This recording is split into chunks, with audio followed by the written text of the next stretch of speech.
एक ऐसे अंधोनाक कत्ल की दास्तां रकम हुई इस हदूद में कि काफी अरसे तक तो ऐसा लगा कि वो बुजुर्ग जो इस दुनिया से अब जा चुका है उसे किसी नामालूम ने कत्ल कर दिया है। सवाल ये पैदा होता है कि उस गरीब 72 साला बुजुर्ग की किसी से क्या दुश्मनी हो सकती है। पुलिस ने जब मामला हल किया तो घर के ही लोग कातिल निकले, अपनी बहू, अपना बेटा और एक मोहल्लेदार। ये सब कैरेक्टर इस कत्ल में कैसे शामिल हुए, क्या मुहर्रिकात थी, क्या वजूहात थी, आज के प्रोग्राम में आपके सामने रखेंगे। यहाँ पर हमारे साथ किरण शहजादी नामी वो बहू मौजूद है जिसके हाथों उसके ससुर का कत्ल हुआ। कैसे हुआ उसे से जानते हैं। आपके सर पे आपके ससुर के कत्ल का इल्जाम है, आपने कत्ल किया?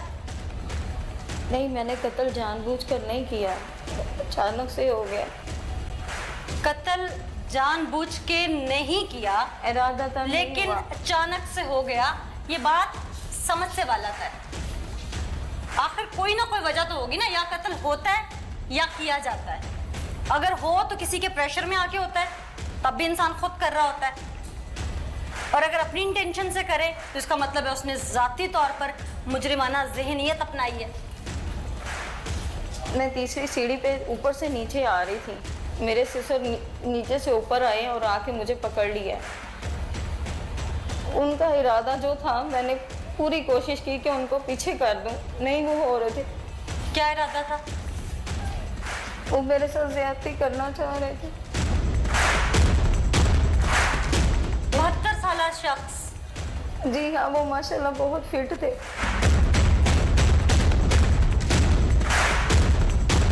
तो वो कहती है कि जी मेरा ससुर मेरे साथ गलत था, वो जवान था, वो कड़ियल था। ये गलत बयान नहीं है। जब हमने ये डेड बॉडी का वजन जो उठाई गई थी तो उसका वजन तकरीबन 36 किलो था। फूलने के बाद? फूलने के बाद तो यानी कि जिंदा तो होने के 2 दिन बाद 25-26 किलो का बाबा होगा। तो 25-26 बिल्कुल किलो कमजोर आदमी था। उसकी जो उसकी उम्र है वो ऐसी तो कोई बात मानने वाली है नहीं। तो ये आपको क्या लगता है कि बाबा इसके किसी मसले की रुकावट हो सकता है जिसकी वजह से इसने मारा? मे भी। अच्छा, या बाबा हो सकता है इसकी हरकतें जान चुका हो। बाबा इसकी हरकतें जान चुका हो, या उसने इसको मना किया हो, या मे भी उसने 1-2 दफा इसको पकड़ा हो।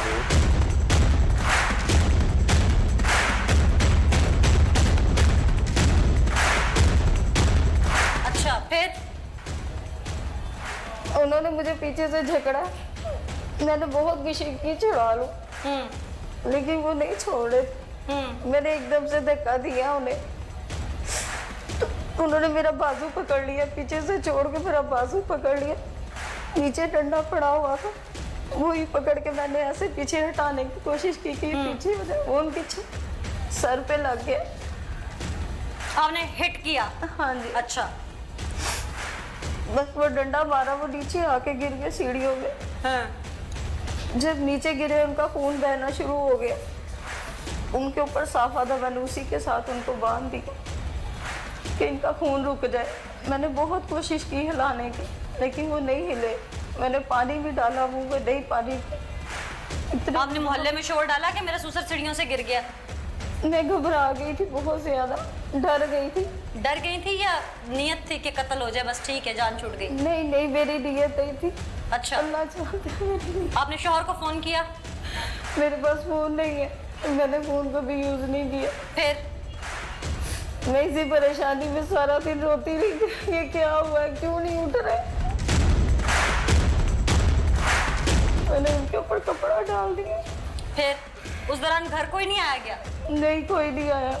जिस बुजुर्ग को मारा और जो इल्जाम अब लगा रही हो वो मुकद्दस रिश्ता है, तुम्हारा ससुर है, सोच समझ के लगा रही हो ना? वो आगे पीछे भी ऐसी हरकतें करते थे, तो आगे पीछे भी कई बार की थी उन्होंने। मैंने डर के मारे नहीं बताया कि मेरे घर में झगड़ा ना हो। डर के मारे बताया नहीं, लेकिन कत्ल कर दिया। वाह। कत्ल मैंने जानबूझकर नहीं किया, खुदा। अच्छा, फिर ये कितने बजे का टाइम है? 1 बजे का टाइम। दोपहर के 1 बजे? दोपहर के। फिर शौहर कितने बजे आया घर? और रात को 8 बजे घर आए। फिर मैंने उनके पाँव को पकड़ लिए, मैं उनके सामने गिड़गिड़ाई। हाँ। रोई। उनको मैंने बताया कि ऐसे मुझसे हो गया, अब्बू ऐसे करने लगे थे, मैंने ऐसे कर। मान गया शौहर आपका? उन्होंने कहा मैं तुझे तलाक दे दूंगा, तुझे घर से निकाल दूंगा। उन्होंने मुझे गाली गलौज दी, बहुत बोले वो मेरे साथ, लेकिन मैंने उन्हें यही कहा हमारे बच्चे बर्बाद हो जाएंगे। आपके शौहर ने भी उठ के बाप को नहीं देखा क्यों किस हाल में है? देखा उन्होंने, वो परेशान हो गए, वो भी रोना शुरू हो गए कि ये फिर? क्या किया तुमने। उन्होंने इसी बात फिर रात को किस वक्त जाके लाश को ऊपर रखा? 8:30-9 बजे। अच्छा, वो कुड़िया थी छोटी सी जिसको उठाया, लपेटा, कपड़ों में ऊपर जाके फेंक दिया है? बेवकूफ समझा है मुझे या कानून को? मोहल्ले वालों ने नहीं पूछा कि तुम लोगों के घर का बुजुर्ग किधर है, सुबह से नजर नहीं आया? गर्मच के आंसुओं से फायदा तो कोई नहीं होना। प्लानिंग की, लाश को नामालूम बना के फेंका, लोगों से हमदर्दी लिया, लोग ताजियत करने के लिए आते रहे, रो के भी दिखाया होगा उस वक्त, तब नहीं कुछ हुआ था? किस तरह लेके गई थी लाश को छत पे? हम दोनों मियाँ बीवी ने ऊपर रखा था लाश को। मियाँ बीवी ने? हाँ जी। तो ये तीसरा मुलजिम जो है ये कौन है? ये केक है, ये वो इंसान है जिसने झूठा इल्जाम मेरे ऊपर लगाया। अल्लाह इसका खाना खराब करे।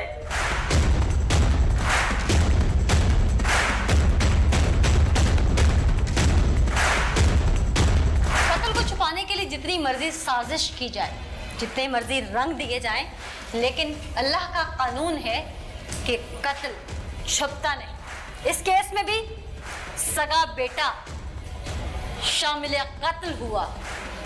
डेड बॉडी बाप की देख के रहम या दर्द नहीं उठा दिल में, सोच ये पड़ी कि इसको छुपाया घुमाया कैसे जाए, क्यों इतनी सफाकियत या खून की सफेदी, मामला क्या है? उस 72 साला बुजुर्ग के तुम बेटे हो जी। बेटे कहलाने के लायक नहीं हो। तुम्हें पता कब चला कि तुम्हारा बाप इस दुनिया में नहीं? 8 साढ़े 8 बजे। ऊंचा बोलो मुझे। 8:30 बजे। 8:30 बजे शाम को? 8:15 साढ़े 8 का टाइम। अच्छा, कैसे पता चला?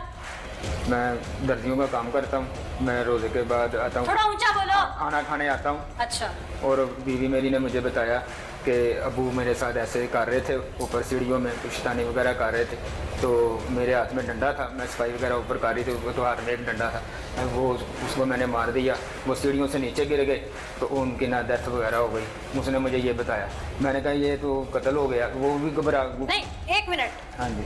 उसने तुम्हें बताया कि तुम्हारे अब्बू मेरे साथ सीढ़ियों में कुछ ऐसा करने लगे, मैंने उनके सर पे डंडा मारा, वो यहाँ से गिरे, उनकी डेथ हो गई, तुमने कहा कत्ल हो गया। ये सारे कहानी में तुम्हारे दिल में एकदम भूख नहीं उठी? हाय अब्बा जी, जिस बाप ने तुम्हें पैदा किया, उंगली पकड़ के तुम्हें चलना सिखाया, तुमने पहली बार जब उसे बाप या बाबा या पापा कहा होगा, उसकी खुशी की इंतहा नहीं होगी, और तुमने उसकी मैयत पे कहा ओहो ये तो कत्ल हो गया। ये बात नहीं मुझे समझ आई। समझ आती है मुझे, मेरा बाप था, मैंने कब कहा, मैंने एक दो बार उनको समझाया भी था कि अबू जी ऐसे ना किया। तुम्हें पहले पता था इस बात का? मुझे मेरी ने बताया था। मुझे तुम्हें पहले पता था इस बात का? मुझे बताया था। तो तुमने बीवी बोला क्यों नहीं किया? किसको? वो सारे भाई छोड़ के चले गए, मैं अपने बाप को कहाँ छोड़ता? वो अच्छा, तो कत्ल मंजूर था कि दुनिया से ही जाए बाप। वो मुझे क्या पता, उसने भी मारा नहीं था, वो गलती से वो लग गया जोर से, वो नीचे गिर गए, तो वो गिरने से उनकी मौत हो गई है। अच्छा, डंडा तो लगा उन्हें, लेकिन वो नीचे गिरे हैं, तो उसकी वजह से ज्यादा मसला हो गया। ये ड्रामेबाजी बंद करो। क्यों निसार साहब, ये बात समझ में आती है कि इसको अपने बाप का दर्द ही नहीं जागा, उसकी मोहब्बत, शफकत, हर चीज भूल के, रफाकत, अदब सब भूल के इसने यकदम सोचो ओ ये तो कत्ल हो गया, इसका क्या किया जाए? अगर इनको बाप के साथ प्यार होता तो ये जो इन्होंने मुकदमा दर्ज करवाया उनकी गुमशुदगी का, अगवा का, वो फिर मुकदमा दर्ज ना होता। और वो भी नामालूम के खिलाफ। वो इसीलिए दर्ज हुआ कि अभी इन्होंने प्लानिंग कर ली थी कि हमने इस लाश को कैसे ठिकाने लगाना है ताकि हम इस कत्ल से बच जाए। कितनी उम्र है तुम्हारी? 37 साल का जिस शख्स के साथ तुम्हारा रिश्ता एक पाकीज़ा बाअदब रिश्ता जिसको रब ने जोड़ा, तुम्हारे अपने बस में नहीं था वो रिश्ता जोड़ना, वो रब ने जोड़ा, उस पे तुम्हें यकीन नहीं था। और जिस औरत के साथ तुम्हें रहते हुए महज 15 साल हुए और तुम्हारी मोहब्बत में गिरफ्तार होकर उसने तुमसे शादी कर ली, उस औरत की तुमने मनवन एक बात घड़ी हुई कहानी पे यकीन कर ली। इस बात तक तो तुम्हें पढ़नी चाहिए। ऊंचा बोलो। छोटे छोटे बच्चे थे, उनकी वजह से मैंने कहा बच्चे रुल जाएंगे, इस वजह से मैंने ये किया। ये बात एक तरफ, बच्चे रुल जाएंगे एक तरफ, लेकिन तुमने अपनी बीवी की बात पे यकीन करके अभी तक तुम कह रहे हो मेरे बाप ने उसकी इज्जत पे नजर रखी। अब तो सच बोलो ना। मैं कह तो रहा हूँ कैसे हुआ था, मैं उसका बेटा हूँ। फिर तुम गैरत का तकाजा तुम्हारा ये था कि मैंने तो नहीं ना कुछ किया, वो उन्होंने किया तो वो ऐसे हो गया मसला। तुम्हारा बाप गलत, वो 72 साल का बुजुर्ग गलत, जिसके घर में ये रह रहा है, जिसने इसको पैदा करके फरमान चढ़ाया वो गलत, इसकी वो बीवी ठीक जो ऑलरेडी कितनी गलत है ये तो मैं अपने प्रोग्राम में आगे चल के आपको दिखाऊंगी, जो कि कहानी अब खुल चुकी है। वो औरत ठीक है आज भी, या यूं कहो कि तुम्हारा बाप उसके रास्ते में रुकावट था। मुझे तो शर्म आ रही है कि तुम उस शख्स की औलाद थे, उसका मौत का वक्त मुकर्रर था, लेकिन तुम ऐसे गुनाह में फंस गए हो कि तुम ना यहाँ पर दुनिया में तुम्हारी बख्शिश है, ना कानून में तुम्हारी बख्शिश है, ना रोजे मेशर तुम्हारी बख्शिश है। नाज़रीन, मैं खुद एक औरत हूँ, लेकिन जहां पर औरत गलत है वहां मैं उसका साथ नहीं दूंगी। और ये जरूरी नहीं होता कि हर केस में औरत सच ही बोल रही है। पहले भी हमने एक केस बेनकाब किया था, अस्मा का केस। शायद पूरी दुनिया ने देखा कि उसने किस तरह से ढोंग रचाया, लेकिन उसे बेनकाब करने वाली मैं खुद थी। आज भी इस केस में औरत गलत है तो मैं सच के साथ खड़ी हूँ, मैं कभी उसका साथ नहीं दूंगी। अल्लाह तेरी जात कहाँ है मेरे मौला? मैं कातिल हूँ, बस एक कातिल हूँ और कुछ नहीं।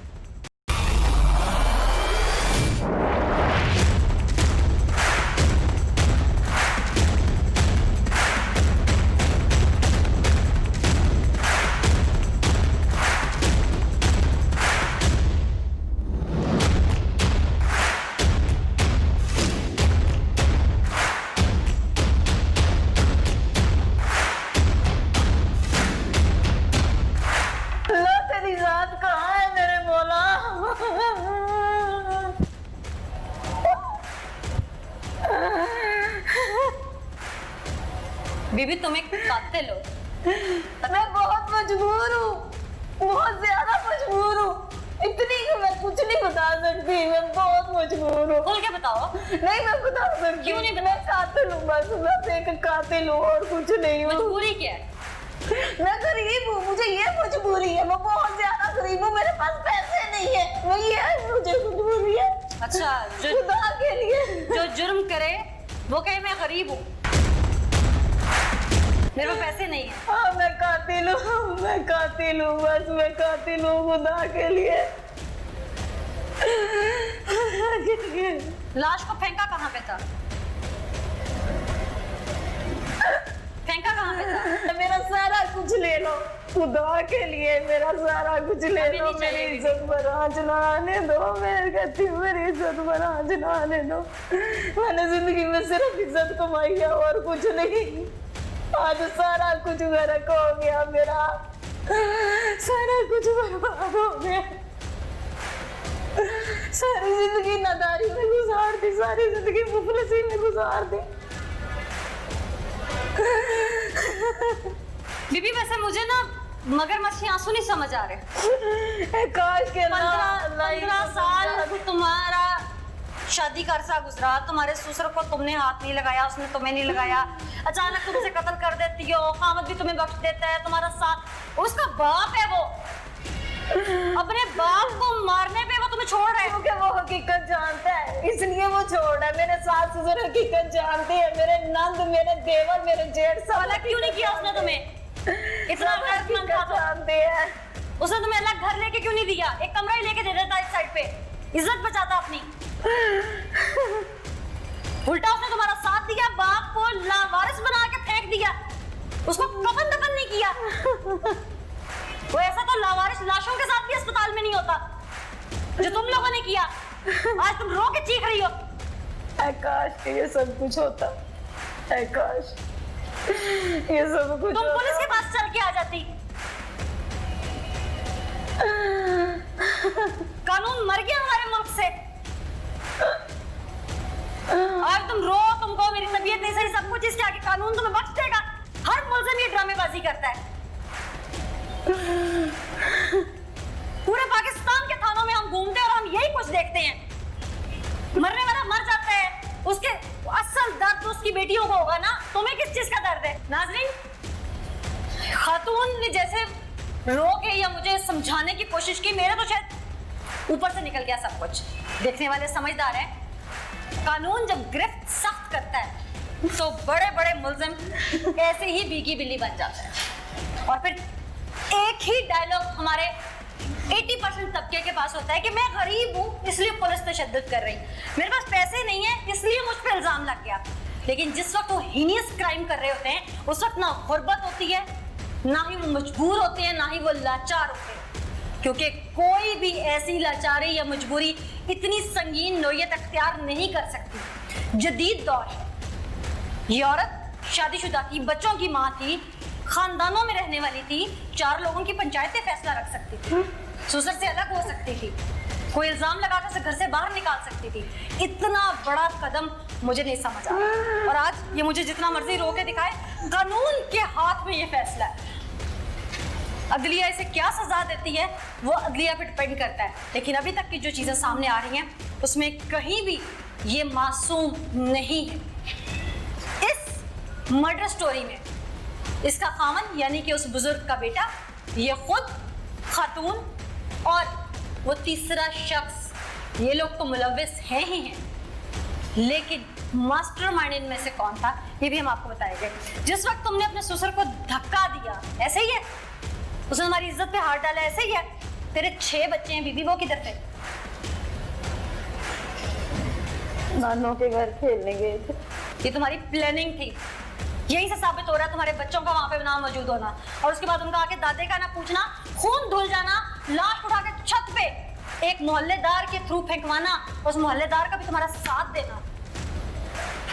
और यहाँ किसी की मोटरसाइकिल चोरी हो जाए तो साथ वाले घर वाले थाने तक नहीं चलते, उसके बाद एक मोहल्लेदार तुम्हारी बापे की लाश उठा के छत पे तुम्हारे साथ फेंकने जा रहा है और फिर उसको फेंकवाने जा रहा है। मैंने और मेरे मियाँ ने ऊपर रखी थी छत, वहां से फिर गायब हो गई है। कोक आपके जिन आए, वहां वो ले गए। नहीं। ऐसी बच्चों को कहानियां सुनाई जाती थी। वकास, बहुत शुक्रिया हमें प्रोग्राम में ज्वाइन करने के लिए। अच्छा ये बताइएगा सबसे पहले कि हमारे मुल्क में, मैं क्योंकि केस की जाने बाद में चलती हूँ, सिर्फ पहले इनिशियली मैं आगाज करना चाहूंगी ताकि हमारे लोगों को भी पता चल जाए कि कत्ल की सजा मिनिमम और मैक्सिमम हमारे मुल्क में क्या तयन किया गया है, इसके बारे में। देखिए, हमारे मुल्क में सेक्शन 302 है तज़ीरत पाकिस्तान का, जो कि कत्ल की सज़ा को डिफ़ाइन करता है, जो कि सज़ाए मौत है। और इसमें कम से कम जो सज़ा है वो इम्प्रिजमेंट फॉर लाइफ है, जो कि उम्र कैद है। और रिग्रेस इम्प्रिजनमेंट ऑफ लाइफ है, ऐसे ही है? बिल्कुल इसी तरह ये उम्र कैद है। और ये तज़ीरत पाकिस्तान के वो लॉज हैं, जब भी कत्ल कमिट होता है तो कोर्ट्स में जो भी मुकदमा चलाए जाते हैं वो सेक्शन 302 के तहत चलाए जाते हैं, जिसे हम कत्ल अम कहते हैं, इंटेंशनल मर्डर कहते हैं। और उसमें कोर्ट्स जो हैं, अगर कोर्ट्स के सामने in the light of cogent concrete evidence जो है, प्रोसिक्यूशन ये साबित कर दे कि वाकई ही जिस शख्स पे अलर्ज किया गया कि इसने कत्ल किया है उस पर साबित हो जाए, तो कोर्ट जो है वो बाउंड है कि उस शख्स को सजाए मौत दी, और मिनिमम पनिशमेंट जो है वो फॉर लाइफ है। ठीक है। और रिग्रेस ये कैदे बा मुशक्कत, ताकि हमारे लोगों को, देखने वालों को पता चल जाए कि रिग्रेस क्या होता है, तो ये कैदे बा मुशक्कत होती है। जी बिल्कुल। अच्छा वकास, ये भी बताइएगा कि आज का हमारा जो केस है इसमें सगे बेटे ने अपनी बीवी के साथ मिलके बाप की लाश, चूंकि उसकी बीवी उसके बाप का मर्डर करती है, 72 साल बुजुर्ग का मर्डर होता है घर में। बीवी मर्डर करने के बाद खामद को शाम में बताती है, और वो बेटा अपनी वाइफ के साथ मिलकर एक मोहल्लेदार को साथ मिलाकर अपने बाप की लाश को लावारिस फेंक देता है, और फिर ये कहा जाता है कि कत्ल नामालूम अफराद ने किया है। ऐसे में कोर्ट किस तरह से सजा देगी, हमारा आइन क्या कहता है, इन लोगों के लिए किस तरह से फाइन, सजा और जजा का तयन किया गया है। देखिए, beyond the shadow of law, मुझे एक चीज़ कहने की इजाज़त दीजिए कि मेरे शहर के शायर ने कहा था कि दिल के बफोले जल उठे सीने के दाग से, घर को लग गई आग घर के चिराग से। ये बड़ी बदकिस्मती है हमारे माशरे की कि हमारे माशरे में जो इस तरह के बच्चे हैं या इस तरह की बीवियां हैं जो अपने सुहाग को, या वो बच्चे जो अपने सर के साये को खुद बेदर्दी से कत्ल कर देते हैं, ये इंतहाई कर्बनाक और तशवीशनाक सूरत हाल है, क्योंकि जानवर भी इस तरह नहीं करते। अगर आप जानवरों के यहाँ देखें तो वहाँ पर भी जो पेट्स का कॉन्सेप्ट मिलता है, या वहाँ पे भी जो बच्चे होते हैं वो अपने वालिदैन के साथ मोहब्बत का एहसास जो है परवान चढ़ाते हैं। कुरान मजीद में भी फरमाया गया कि ला तुफसिदू फिल अर्द, के ज़मीन पे फिसाद मत फैलाओ। और ये सेक्शन 311 उसी चीज़ की गमाजी करता है कि वो लोग जो ज़मीन में फिसाद फैलाते हैं और फिर बड़ी हट धर्मी से और लेटर ऑन वो सुलह कर लेते हैं, कंप्रोमाइज़ कर लेते हैं, ये उन लोगों को नकेल डालने के लिए सेक्शन 311 रखा गया है कि अपने ही बाप को, अपनी ही बहन को, अपने ही अजीज़ो कारब को पहले कत्ल करते हैं और फिर दूसरे अजीज़ो कारब जो कि मुद्दई होते हैं उनके साथ मिलकर सुलह कर लेते हैं। तो उनको नकेल डालने के लिए कोर्ट के पास क्या इसमें सोल्यूशन है वो मैं जरूर बताना चाहूंगा। कोर्ट के पास सेक्शन 311 है तज़ीरात पाकिस्तान का, उसके तहत कोर्ट क्या कर सकती है कि कोर्ट का क्योंकि अदालतों का काम है कि उस शख्स का किसास लें, रियासत का काम है कि उस शख्स का किसास लें जिसका कत्ल हुआ। तो कोर्ट जो है वो उस कंप्रोमाइज को, उस कंपाउंड को, उस कंसिलिएशन को नेगेट करके उस शख्स को सजा दे सकती है। कंदील बलोच के केस में इस तरह हमने देखा कि उनके माँ बाप ने अपने जो बेटे को माफ कर दिया, अपनी बेटी का कत्ल, लेकिन कोर्ट ने वहां पे कंप्रोमाइज नेगेट करके उसको इम्प्रिजमेंट फॉर लाइफ दी। इसी तरह कोर्ट को चाहिए कि प्रेसिडेंट सेट करे और हमारी लॉ एनफोर्सिंग एजेंसीज को भी चाहिए क्वालिटेटिव पीस ऑफ इन्वेस्टिगेशन जो है वो कंडक्ट करे और ताकि इन मुल्जिमान को सजाएं मिले। वकास, हमारे नाजरीन के लिए एक दफा मैं फिर से क्लियर करना चाहूंगी कि हमारा ये आइन मौजूद है कि अगर मुद्दई माफ कर दे तो कोर्ट इसको निगेट कर सकती है और कोर्ट सजा दे सकती है। बिल्कुल, सेक्शन 311 है पाकिस्तान पिनल कोड का, जिसे जी तज़ीरात पाकिस्तान का, उसके तहत कोर्ट्स के पास ये राइट्स है। अफजल कोस्तानी का केस है, कंदील बलोच का केस है। इसमें मैं आपको जरूर ये अर्ज करना चाहूंगा कि जहां पे फसाद फिल अर्ज का अंदेशा हो, कोर्ट्स के पास ये राइट्स है सेक्शन 311 के तहत कि फसाद फिल अर्ज को प्रिवेंट करने के लिए कोर्ट्स उस शख्स का कंप्रोमाइज नेगेट करेंगी और उनको जो FIR के सेक्शंस हैं उसके तहत सजा देंगी, जिस तरह अल्लाह के कुरान की किताब। ठीक, बहुत शुक्रिया वकास अब्रेज, आपने डिटेल गुफ्तगू की। और कोर्ट के पास क्या इख्तियारात हैं, स्टेट के पास क्या इख्तियारात हैं, और अगर मुद्दई किसी केस में बैठ जाए तो किस तरह से मामले को लेकर चला जा सकता है और इंसाफ के तकाजे कहाँ पूरे होते हैं, ये आपने डिटेल से हमें बताया। लाश मोटरसाइकिल ते रखा दे साडे नाल ते असीं लाश किते सुट आने ते इन्ने साडे नाल मोटरसाइकिल ते लाश रखाई है। आलू की बोरी थी या लाश थी? तो कोई मल्लेदार हाथ लगवा देगा। 22 करोड़ आवाम को समझ नहीं आ रही, कानून को समझ नहीं आ रही, मुझे समझ नहीं आ रही। मैं माफी मांगता हूँ सबसे, प्लीज मुझे। किस चीज की माफी?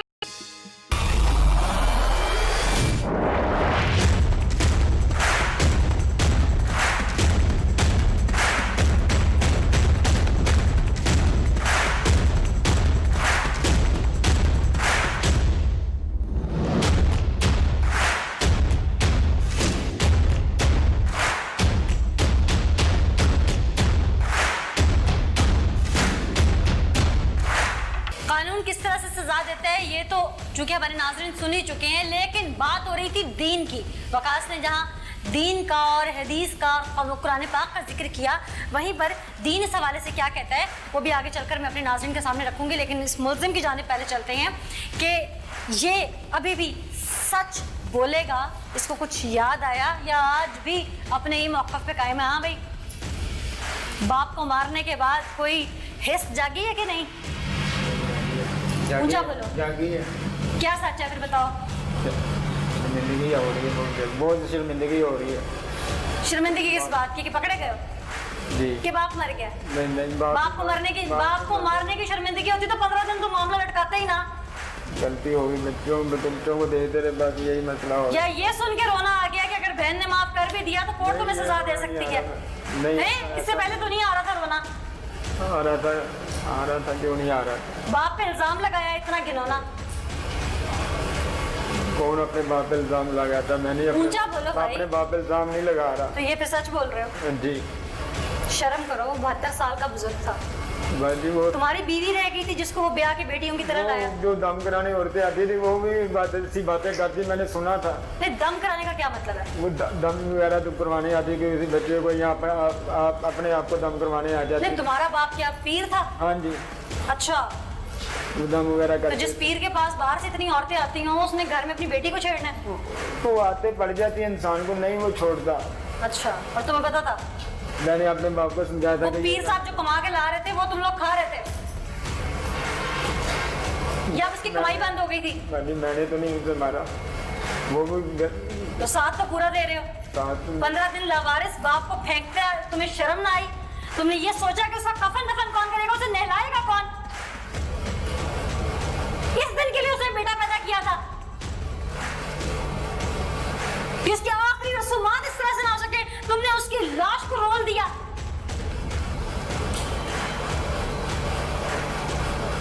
तुम्हें एहसास भी है इस बात का, या तुम्हें इल्म भी है इस बात का कि मरने के बाद जितनी देर डेड बॉडी कब्र के बाहर रहती है, हमारे दीन में उसके मुतालिक क्या कहा गया, उसमें कितना कड़ा वक्त होता है? वो गलती होगी, मैं माफी मांगता हूँ सब। किस किस से माफी मांगोगे? रोज़े महशर वो बाप तुम्हें माफ करेगा, वो रब तुम्हें माफ करेगा, ये कानून तुम्हें माफ करेगा? बेटे हैं ना, तैयार रहो मकफात के लिए। नाज़रीन, इसका बाप गलत था, वो 72 साल का बुजुर्ग, या इसकी वो बीवी गलत थी? मेरे पास इसकी कुंजी मौजूद है, आइए दिखाते हैं।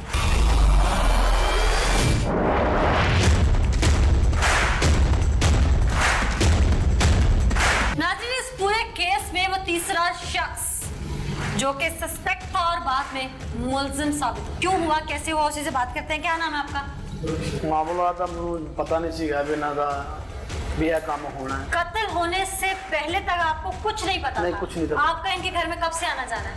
तकरीबन 1.5 साल हो गया इन्होंने। आप इसके मियाँ के दोस्त हैं? नहीं, मियाँ ना घट दोस्ती किसी बाबे ना दोस्ती सी ते उनकी बेगम ना दोस्ती सी। दोस्ती? हाँ जी। क्या वो बहन बनी हुई थी आपकी? नहीं, खुल के बताएं। खुल के यही है कि उसके साथ मेरे तलक थे। नाजायज तल्लुकात। तुम सारे मामले में कैसे फंस गए? इन्होंने रात को बुलाया मैंने, जिस दिन वकूआ होया ना, अच्छा, इन्होंने मैंने बुलाया। कितने बजे? पहले जो उन्होंने मैंने बुलाया सी ना 9 सवा 9 का टाइम सी, मैं कितने ना गल करनी। अच्छा, मैं घर गया वहाँ, तो मैंने कहते चल जा अरशद आ जाएगा। मैं फिर दो बाहर निकला है, उठो ना देखो देख के आए कि क्या हुआ बकुआ? कोई चीज़ नहीं सी उस टाइम, मतलब कोई गल नहीं सी। अच्छा, मैं काली गली ना बाहर निकला है, मैंने भी पता सी अरशद उसी ही लगा फिरता रहे, बाबा ने लगता फिर। तो मैंने अच्छा, बाबा गुम गया, ये फैलाया हुआ था हर तरफ। अच्छा, फिर मैंने कहा रात को आना तुम। फिर रात को मैं थोड़ा लेट हुआ, मैं खुद आई है, मैंने आना के लै गई, इशारा किया, मैं चले गया। उन्हें कोल खड़ा होया वहाँ, तकरीबन 2-3 मिनट लगे ना, को अरशद ले आ गए। उन्होंने मैंने फल लिया आके बदतमीजी की थी। इन्हें बोलो गया, मैं खुद बुलाया, कोई गल नहीं है। मैं कन्फ्यूज हो गया उस टाइम, मेरी कोई चीज़ समझ नहीं सी आ रही, मैं की गल करा की जवाब। तब तक तुम्हें मर्डर का पता था? नहीं तो अच्छा, इन्हें किरण ने कहा भी तुसी जनाना, मैं उन्हें खुद बुलाया, ठीक है कुछ ना कहा। इन्होंने कहा तू ऐ काम करना है। क्या कहा कि क्या कहा? लास्ट खानी है बस, और अगर नहीं लगाते तो क्या होगा? मैं तेरे नाल करवा दांगा, इंज कर दांगा। मैं कन्फ्यूज हो गया सब कि तुमने मेरे बाप को मारा? अच्छा, मैं लास्ट चुके रख के मैं चले गया किधर रखी? मोटरसाइकिल पे। अच्छा, अरशद चला रहा सी, बेगम ਉਹਦੇ पीछे बैठी सी किरण। लोगों ने ना देखा, मोहल्ले के लोगों ने रात का टाइम सी ना, तो फिर भी रात। ਤੋੜੇ ਦੇ ਵਿੱਚ ਪਾਈ ਸੀ ਇਹਨਾਂ ਨੇ। अच्छा, ਇਸ ਤਰ੍ਹਾਂ ਕਰਕੇ ਨਾ ਉਹਨਾਂ ਨੇ ਬੰਨੀ ਸੀ, ਜਾ ਕੇ ਨਾ ਇਹਨੇ ਰੱਖ ਕੇ ਮੇਰੇ ਘਰ ਦੇ ਨਜ਼ਦੀਕ ਉੱਥੇ ਸੁੱਟ ਦਿੱਤੀ ਇਹਨਾਂ ਨੇ, ਖਾਲੀ ਪਲਾਟ ਹੈਗਾ ਸੀ। ਮੈਂ ਪੁੱਛਿਆ ਜਾ ਕੇ, ਮੈਂ ਦੁਕਾਨ ਤੇ ਚਲੇ ਗਿਆ ਵਾਂ। ਫਿਰ ਮੈਂ ਘਰ ਗਿਆ, ਬੋ ਆਂਗਾ ਤੁਸੀਂ ਮੇਰੇ ਕੋਲ। ਮੈਂ ਘਰ ਗਿਆ, ਮੈਂ ਦੇਖੀ ਜਾ ਕੇ ਲਾਸ਼। ਮੈਂ ਇਹਨਾਂ ਦੇ ਘਰ ਗਿਆ, ਫਿਰ ਮੈਂ ਕਿਹਾ ਤੂੰ ਕੀ ਕੰਮ ਕੀਤਾ ਹੈ? ਕਹਿੰਦਾ ਤੂੰ ਜਾ ਯਾਰ, ਤੂੰ ਚੱਲ ਜਾ ਤੇ कोई गल नहीं, मैं दही मैं हैगा वां। अच्छा, हाँ जी, इस बात पे पक्के रहना अपने तमाम बयानात पे। मैं उसके खामद को बुला रही हूँ। बुलाओ। ठीक, बुलाएं जी जरा उसको अंदर। जो कुछ सच है ना वो इसके सामने बताओ, ताकि इसकी कोई गैरत सामने आए। अभी तक ये अपनी बीवी को ठीक कह रहा है, और अपने बाप को जो दुनिया से चला गया मरहूम को ये गलत कह रहा है। ਤੁਸੀਂ ਮੈਨੂੰ ਬੁਲਾਇਆ ਸੀ ਨਾ ਬੇਗਮ ਤੇਰੀ ਨੇ ਤੇ ਮੈਂ ਘਰ ਗਿਆ ਵਾਂ ਤੁਸੀਂ ਖੁਦ ਮਾਰਿਆ ਠੀਕ ਹੈ ਤਾਂ ਹੁਣ ਉਹ ਜਿਹੜੀ ਸੱਚਾਈ ਉਹ ਸਾਹਮਣੇ ਕਰੋ बेगम ने क्यों बुलाया था? बेगम को कब से जानते थे इसकी? इसलिए कि मैं 1.5 साल हो गया किस तरह से जानते थे? बहन बनी हुई थी? नहीं तलक अब समझ आ गई है कि भी बीवी पास है। मैं अभी समझ आ गया। ये कह रहा है कि उसने मुझे बुलाया, ठीक है बुलाया होगा, ये आया है, लाश हम तीनों ने ऊपर से छत से उतारी है। इसे क्या क्या प्रेशराइज ऐसे- किया था? हमें तो कोई नहीं मान जाता ना लाश। मैंने इसे कहा था कि यार ऐसे हमसे ना गलती मेरी बीवी से हो गई है, इसने फौरी मान लिया, इसने और अगर ये नहीं मानता तो फिर परेशानी बढ़ जानी। क्या परेशानी बढ़नी थी? इसने क्या कहा था जी आपको? मैंने मैंने कहा ਤੁਸੀਂ ਲਾਸ਼ ਲਾ ਦੋ ਸੀ ਮੈਂ ਦੇ ਹੀ ਗਿਆ सारा कुछ खुद दे गए हैं कोई मसला नहीं है कुछ और अगर ना लगाते आप तो सिर्फ पर्चा करा लेंगे तो मेरी बेगम ना मतलब मिल जाए शर्म तो नहीं आती तुम्हें? निसार साहब आप इंचार्ज इन्वेस्टिगेशन है, ये मुकदमा आपके पास आया, 3 मुलजिम, तीनों के बयान मुख्तलिफ, एक कहता है मुझे नहीं पता, दूसरा कहता है मुझे नहीं पता, तीसरा कुछ और कहानी सुनाता है अब्बास जो है। आपकी तफ्तीश, आपकी इन्वेस्टिगेशन क्या कहती है कि मामला क्या हो सकता है? अब्बास जो कहानी सुना रहा है वो बिल्कुल सच सुना रहा है। अच्छा। तो अब्बास को इन दोनों मियाँ बीवी ने इस्तेमाल किया है। अदरवाइज कोई भी आदमी इनको डेड बॉडी इनके घर से उठा के इनके साथ मोटरसाइकिल पे नहीं रखवाया। यानी अब्बास का उस औरत के साथ तल्लुकात की आपके पास सबूत हैं, मिलते हैं सबूत? ये इसी वजह से अब्बास ने ऐसा किया है। ये कड़ी मिलती है? तो यही तो कड़ी मिलती ठीक। है तो हो सकता अच्छा, है ना। पीरी मुरीदी वाले ये तो शाहिद सिर्फ और सिर्फ ये वो इनके लिए इस लड़की के लिए वो बुजुर्ग दर्द सर बना हुआ था। अच्छा। जो बयान अब्बास ने दिया है मैं समझता हूँ कि वो सच है। तो ये बुजुर्ग जो था ये घर में रहता था, ये उसके लिए दर्द सर था। अच्छा, ये पीरी मुरीदी वाला कोई इलाके से शायद मिले कि वो पीर था, उसके पास औरतें आती? कोई ऐसी बहुत कम ही थी, वो छोटी सी उसने परचून की दुकान अपने घर में ही बनाई हुई थी, उधर ही वो बैठा होता था। कभी कोई दम करवाने आ गया जी बाबा जी इसको बुखार यानी हो उसने गया या कोई बच्चे को बुखार हो गया, कैबिन कैबिन नहीं बनाया हुआ था जहाँ औरतें लेके घुसता था, ये सब गलत है। बिल्कुल। यानी कि ये बेटा भी झूठ बोल रहा है और वो भी। नाज़रीन, आलिम दीन की तरफ चलते हैं, उनसे जानते हैं कि ऐसी औलाद के लिए जो अपने वालिदैन को मार देते हैं उनके लिए कुरान में क्या अहकामात है।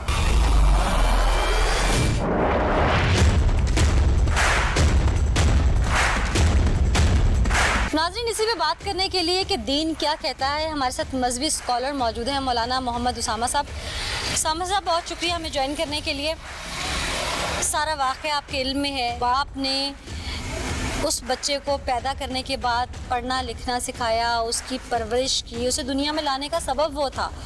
उसी औलाद ने अपनी शरीक हयात के साथ मिलके उसको मौत के घाट उतार दिया। बिस्मिल्लाहिर्रहमानिर्रहीम। शैतान हमेशा से इंसान का दुश्मन है और हमेशा ही ये चाहता है कि ये इंसान गुमराह हो और बुराई के रास्ते पर चले। अल्लाह पाक फरमाते हैं मेरी रज़ा वालिदैन की रज़ा में है। और एक हदीस पाक में मैंने पढ़ा कि जब सारे लोग जन्नत में जाने लगेंगे 1000 साल पहले जन्नत की मुसलमान खुशबू महसूस करेंगे। ये दुनिया के अंदर सबसे बड़ा गुनाह है कि वालिदैन को जो है वो कत्ल करना या उनकी नाफरमानी करना। इसकी तो बख्शिश नहीं है। बख्शिश बिल्कुल हो ही नहीं सकती। हमारी अदालतों को चाहिए इस तरह उसकी बीवी को सज़ा दी जाए, इसी तरह इसको भी सज़ा दी जाए और दुनिया को बताया जाए कि ऐसा शख्स जो वालिदैन के साथ इस तरह करता है उसके साथ इसी तरह होना चाहिए। बहुत शुक्रिया उसामा साहब, आपने कीमती वक्त निकाला और हमें बताया कि शरीयत और दीन हमारे लिए क्या अहकामात सादर करता है। कहते हैं कि इंसान की आँख जब उसके नफ्स की पसंदीदा चीज़ को देखना शुरू कर दे तो उसका दिल, उसका ज़मीर फिर अच्छाई, बुराई और गुनाह में फ़र्क तकसीम भूल जाता है।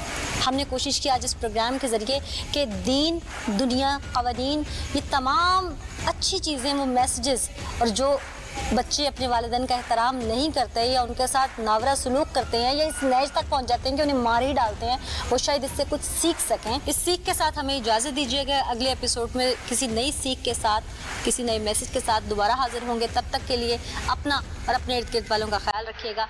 अल्लाह ने के बाद।